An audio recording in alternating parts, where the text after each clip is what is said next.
ছেলে হওয়া এত সহজ না, অনেক কিছু পড়ে আমাদের মাথায়। সব তো তোমার বইলা বোঝানো যাবে না, তারপরও কিছু বলি শোনো।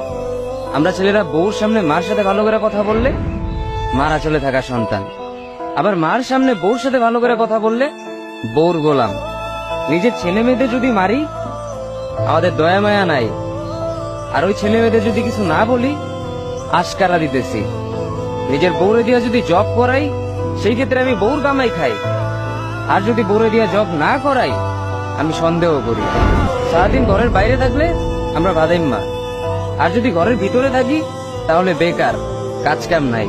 আর এই তোমাদের মেয়েদের গায়ে যদি আমরা ভুলেও টাচ করি না আমরা নির্যাতক, আর যদি তোমরা মেয়েরা আমাদের গায়ে হাত তোলো আমরা কাপুরুষ।